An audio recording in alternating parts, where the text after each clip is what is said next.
UP ATS की team द्वारा 2 लड़कों को गिरफ्तार किया गया है, जिसमें तुषार चौहान और समीर। तुषार मेरठ का रहने वाला है, जो समीर दिल्ली रहने वाला है। तुषार के जो परिजन हैं हमारे साथ मौजूद हैं इस समय, एक्सक्लूसिव मौजूद हैं न्यूज़ 18 इंडिया पर, बात करेंगे। सर क्या नाम है आपका? शैलेंद्र चौहान। शैलेंद्र जी, आपका जो बेटा है तुषार क्या करता था, कुछ बताइए। तुषार जो है ये बचपन से ही बीमार है, मानसिक रोगी है बेचारा है। बचपन में ये ADHD, attention deficit hyper active disorder का पेशेंट था। जब ये 10-11 साल का था, इसका इलाज चला देहरादून में, सरकारी स्कूल में, प्राइवेट में भी। फिर दिल्ली इसको बड़े अस्पताल में दिखा, वर्ल्ड ब्रेन सेंटर जनकपुरी। वहाँ से फिर उन्होंने डायग्नोस किया इसको कंडक्ट डिसऑर्डर। इसके मेडिकल रिपोर्ट्स वगैरह सब मेरे पास है। उसको अग्रेसिव था ज़्यादा, ओवर थिंकिंग था, और काल्पनिक विचार उसको बहुत आते थे, तो उन्हीं में जीता था वो। पढ़ाई लिखाई वो करता नहीं था, जिम जाता था शाम को 1 घंटा, और बाकी दिन भर वो घर पे ही रहता था अपने रूम में अपने मोबाइल पे। ना उसका कोई फ्रेंड सर्कल ज़्यादा था, ना कोई कभी उसका फ्रेंड घर पर आया, और ना वो किसी के यहाँ जाता था। ना उसको कार मोटरसाइकिल चलानी आती थी, ना वो खाना बना सकता, फ्रूट तक नहीं काट सकता अपने हाथ से वो। तो अचानक उसका सरप्राइज हूँ मैं कि ये सुन के कि ये हिजबुल्ला बन गया। हिजबुल्ला बन गया, कहाँ से हिजबुल्ला बना? हमें भी तो पता होना चाहिए, बच्चा हमारे घर में था, हिजबुल्ला कहाँ से बन गया? धर्म परिवर्तन करेगा तो हमें तो नॉलेज होगी, कोई डॉक्यूमेंट्स हो, सबूत हो उसके धर्म परिवर्तन के। अब सोशल मीडिया पे फेक आईडी पे कोई हिजबुल्ला बन जाए, कुछ भी बन जाए, बच्चे आजकल कर ही रहे हैं। हाँ, बीच में पाकिस्तान के किसी दोस्त से बात करता था, इसने बताया कि मेरा दोस्त है कोई पाकिस्तानी फौजी है, मैं उससे बात करता हूँ। तो मैंने इसको समझाया, मैं कहा बेटा ये सब मत करो, ये सब सही नहीं है, हमारा दुश्मन कंट्री है, वो लोग तुम्हें इस्तेमाल करेंगे, कहेंगे भाई यहाँ की फ़ोटो भेज दे, वहाँ की फ़ोटो भेज दे, और ना पुलिस तुम्हें उठाएगी, तुम जेल में छोड़ोगे, उनका क्या बिगड़ना है, तो वहाँ बैठे पाकिस्तान में। तो बोला ठीक है पापा, मैं ब्लॉक कर देता हूँ। तो उसके बाद तो मुझे कोई अंदाज़ा नहीं कि किसके टच में था किसके नहीं। हाँ, 6 महीना पहले इसने सोशल मीडिया पे ही, बच्चे आजकल सोशल मीडिया पे एक्टिव रहते हैं, किसी मुस्लिम लड़के के साथ टच में था, ये फरदीन था कोई, ब्रह्मपुरी थाने का था यहीं का। उसके साथ इसका गाली गलौच हुआ, उसने इसको गालियाँ दी, हमारे धर्म के लिए, हिंदू के लिए, राम के लिए गालियाँ फरदीन ने निकाल ली। इसने उनके नबी वबी को, अल्लाह को गालियाँ गुलियाँ करीमा बहन की, जिसका वो सारे लोग मिलकर वहाँ इकट्ठे होकर ब्रह्मपुर थाना घेराव करके उन्होंने वहाँ पर इसके खिलाफ मुकदमा लिखवा दिया कि जी हमारे आपत्तिजनक वो कह रहा है हमारे धर्मगुरु के खिलाफ। उस वक्त हम गंगानगर रहते थे, तो गंगानगर पुलिस ने उसको उठाया और उसको बंद किया, फिर उसको ब्रह्मपुरी थाने लेके गए एक दिन सुबह, वहाँ से इसको फिर जेल भेजा। तो 40-50 लोग वे पूरा गैंग बना के इसको मारने के चक्कर में थे कि भाई हमारे नबी को गाली दी है तो हम इसकी जान लेंगे। बड़ी मुश्किल से इसको वहाँ से जेल वेल पहुँचवाया गया पुलिस कस्टडी के साथ में, भारी फोर्स के साथ में। फिर उसके बाद ये जमानत फमानत होकर बाहर आया। मैंने कहा बाहर मत निकलना, तुझे खतरा हो जाएगा, ये तुझे धर्मगुरु के लिए आपत्ति टिप्पणी की, तुझे निपटा देंगे कहीं ना कहीं, मार सकते हैं। तो घर में ही रहता था वो, डरा हुआ, कहीं जाता कभी नहीं था। कभी ऐसा लगा मन में कि मतलब विचार आया हो या देखा हो कभी आपने, जब मोबाइल पे एक्टिव रह रहा है बच्चा जो है, कि कहीं कोई गेम बताया हो खेलता आपको था जो है? ज़्यादातर, तो वो मोबाइल पे गेम खेलता था, पबजी गेम हो गया, या कार्टून सिंचैन वगैरह देखता था, या क्रिकेट का शौकीन था, क्रिकेट देखता था। आपको कब जानकारी लगी इसकी, मतलब जो ये मतलब इस तरह की एक्टिविटी में शामिल हो गया नहीं, मुझे नहीं जानकारी थी, मुझे तो ये 20 तारीख की बात है, कब की बात है, 21 को लाए थे, 20 को फ़ोन आया, इसी की यही बात कर रहा था किसी से। तो अपनी मम्मी को कह रहा, मम्मी को पार्सल आया क्या आपका?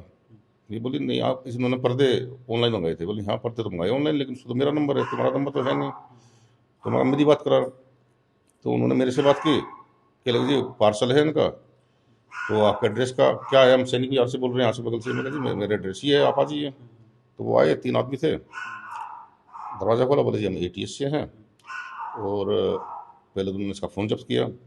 बोले ये कुछ इसके फ़ोन में गलत कंटेंट है, और ये देश की सुरक्षा का मामला है, हम इसको लेकर जा रहे हैं, ये हमारा नंबर है, और ये हमारा मोदी प्रोमो ऑफिस है, आप वहाँ आ जाइए और हमसे पूछताछ करेंगे। ठीक है, ले जाओ।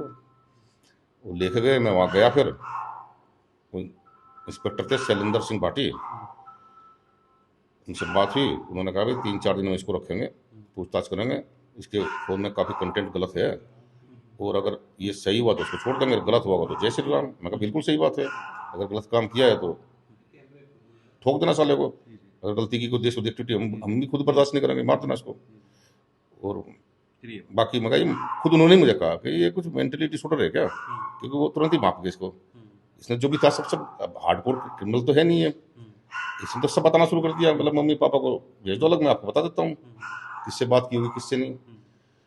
तो ये सोशल मीडिया पे ही मुस्लिम मुस्लिम लड़कों से जुड़ा हुआ था, और मुझे लगता है कि ये शायद उन्होंने मुस्लिम ने जो इनसे प्लेन के धर्म को गाली वाली दी थी, उन्होंने इसको ट्रैप किया है फंसाने के लिए कि किसी तरीके से ये। जी। हाँ, हमारे साथ जो तुषार है उनकी मम्मी साथ मौजूद हैं, बात करने की कोशिश करेंगे। मैम, आपको कब जानकारी लगी बच्चा क्या करता था? सर मैं तो अभी 2 साल से फ़िलहाल यहाँ रह नहीं रही थी इनके साथ। पहले ये लोग भी देहरादून ही रह रहे थे मेरे साथ, बट 2 साल मैं जॉब करती थी देहरादून में। होम नर्स भी थी और वैसे हॉस्पिटल में भी जॉब करती थी। तो मैं 2 साल से तो देहरादून में ही जॉब कर रही थी। अब 2 महीने पहले ही मैं यहाँ आई हूँ और मुझे इस बारे में कोई नॉलेज ही नहीं है। 2 महीने पहले सिर्फ तुषार ने मुझे फ़ोन पे एक बात ये बोली थी कि मम्मी मेरे को ना कोई लड़की पसंद है और मुझे ना शादी करनी है वो। तो मैंने बोला बेटा आप अपना पहला करियर सेटल करो और आप लोग करा दोगे क्या। तो तुषार ऐसा था कि कोई ऐसी बात होती थी तो मुझे बता देता था। तो तुषार को मैंने बोला बेटा आप अपना करियर सेटल करो, होगा करियर सेट हो जाएगा आपका तो मैं करवा दूंगी। तो बोला कभी कोई पाकिस्तान के दोस्त के बारे में बात करी? कोई नहीं, पाकिस्तान कोई के पाकिस्तान के दोस्त के बारे में उसने कोई बात नहीं करी। जैसे उसके पापा बता रहे हैं कि वहाँ कोई फौजी था और वो भी अगर वो ये कह रहे हैं कि वो कह रहा था वो जाट है, तो जाट वो सोच के उसने, हो सकता है उसने सोशल मीडिया पे उससे बात कर दी कि भाई हमारी कौम का है और करके तो हो सकता है। और मुझे भी यही डाउट है कि जो 6-7 महीने पहले केस हुआ है जिसने मुसलमानों को गालियां दी है, तो उसमें तुषार को ऑनलाइन दोस्ती करके और तुषार को ट्रैप करके फंसाया जा रहा है। लेकिन उसके मोबाइल में जो कंटेंट मिला ना काफी खतरनाक है, मतलब कई सारे आर्मी के और जो पाकिस्तान के जो लोग हैं उनके साथ में चैट, उनके साथ में कॉल नंबर मिले उसके साथ में जो है। सर मुझे नहीं पता वो नंबर कहाँ से आए, वो सब चीज़ें मुझे नहीं पता। मैं आपको बोली ना मैं तो अब 2 महीने से यहाँ तो आई हूँ। क्या करता था, मतलब जैसे आप कुछ नहीं करता था सर, वो 24/7 वो हमारी कस्टडी में रहता था। हमेशा वो अपने पापा के साथ रहता था, वो अकेले घर से बाहर नहीं जाता था। वो जाता था तो पापा साथ जाता था या मेरे साथ जाता था। और उसको तो खुद नहाना नहीं आता, उसको फ्रूट्स काटने नहीं आते, खाना मैं खिलाती थी, नहलाती। 20 साल का क्या हो गया आपको था। लगता है कि जो ना आप पढ़े लिखे मतलब फैमिली है आपकी जो है, लगता है कि कहीं जो पाकिस्तान के जो लोग हैं जो मतलब गैंगस्टर वहाँ के जो हैं जो आतंकी है या इस तरह जो बच्चों को मतलब टारगेट कर रहे हैं इस तरह से जो है? हाँ जी, ऐसे बच्चों को टारगेट कर रहे हैं सर और उनका ब्रेन वॉश कर रहे हैं। और मैं आप जितने भी आपके चैनल के थ्रू जितने भी लोग ये देख रहे हैं, मैं सब पेरेंट्स से प्लीज हाथ जोड़ के विनती करती हूँ कि अपने बच्चों को इन जैसे घटिया लोगों से बचाएं, क्योंकि ये हमारे देश में घुसना चाह रहे हैं। और ये जो मेंटली डिस्टर्ब बच्चे होते हैं या जो अपने घर से परेशान होते हैं किसी भी तरीके से, चाहे फाइनेंशियली हो चाहे किसी तरीके से हो, तो वो उनको शिकार बनाते हैं। और उन्होंने तुषार को, जो एक ऑफिसर आ रहा है वो 1 सेकंड में तुषार को जज कर रहा है कि इसको मेंटली स्थिति पागल है या क्या है क्या नहीं है, वो है, तो क्या वो उसको जज नहीं कर सकेंगे? बहुत बहुत शुक्रिया आपका। तो हमारे साथ ये इसकी फैमिली थी, तुषार की फैमिली है, तुषार के मम्मी पापा, जिनका कहना है कि जो बच्चा है हमारा बच्चा मतलब कुछ जानता नहीं है, वो इनोसेंट है और काफ़ी मतलब दिमागी बीमारी उसको लगी हुई है, उसका इलाज भी उसका लगातार चल रहा है। लेकिन ये कैसे संपर्क में आया, कोई जाट पाकिस्तान का कोई मतलब बताया जा रहा है जिसके संपर्क में ये आया था, और उसके बाद में लगातार ये गतिविधियाँ बढ़ी। हालांकि फिलहाल जो ATS है उसने अपनी कार्रवाई पूरी कर ली है, दोनों को गिरफ्तार कर जेल भेज दिया, पूछताछ उनसे जारी है। कुमार प्रदीप, इंडिया, मेरठ।